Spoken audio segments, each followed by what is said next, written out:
सर्वप्रथम तुम्हा सर्वांना बालिका दिनाच्या हार्दिक हार्दिक शुभेच्छा। ज्ञान नाही विद्या नाही ती घेण्याची गोडी नाही, ज्ञान नाही विद्या नाही ती घेण्याची गोडी नाही, बुद्धी असून चालत नाही त्यास मानव नाही का? ओळखलेत का? मी सावित्री सावित्री ज्योतिबा फुले, खंडाळा तालुक्यातील नायगावच्या खंडोजी नेवासे पाटलांची मी कन्या। अवघ्या 9व्या वर्षी माझा विवाह ज्योतिराव फुले या नावाच्या माणसाशी झाला। हळूहळू मला कळायला लागलं, ज्या माणसाशी माझा विवाह झाला ना तो माणूस काय साधारण माणूस नव्हता, या जगाला नवीन ऊर्जा देणारा क्रांती सूर्य होता। त्यावेळी बायकाच्या जातीने कसं घराचा उंबरा ओलांडण्याची सुद्धा पद्धत नव्हती हो। त्यावेळी कसं बायकाच्या जातीने घराचा उंबरा ओलांडण्याची सुद्धा पद्धत नव्हती। बाईच्या जातीने कसं आपण बरं आपलं घर बरं आपली चूल बरी, आपण बरं आपलं घर बरं आपली चूल बरी। स्त्री पुरुष असा लय उच्च नीच भेदभाव असायचा हो। त्या सर्वांवर एकच उपाय, ते म्हणजे शिक्षण। शिक्षणाचा ध्यास ही ते खुद ज्योतिरावांच्या मनात असायची। असेच एकदा शिक्षणाचा प्रचार करण्यासाठी एका शाळेत गेले होते, तेव्हा त्यांना फॅरेन नावाच्या मॅडम त्यांना म्हणाल्या, मिस्टर फुले तुम्हाला शिक्षणाचा प्रचार करायचा आहे ना?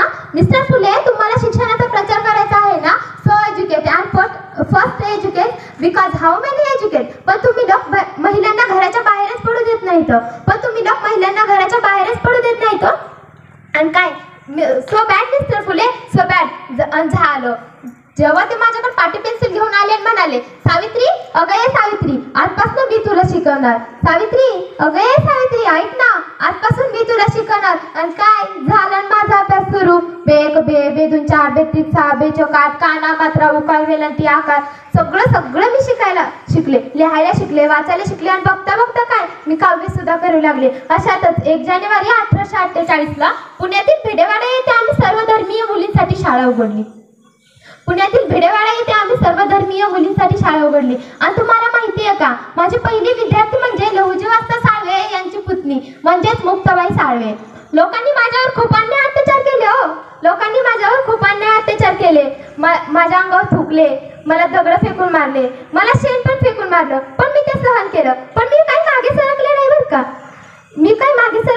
का, अशातच आमचा इंग्रजांनी सत्कार पण केला। म्हणून मी म्हणते मुलगी शिकवा मुलगी वाचवा। एवढं बोलून मी माझं भाषण संपवते। जय हिंद जय महाराष्ट्र जय सावित्री।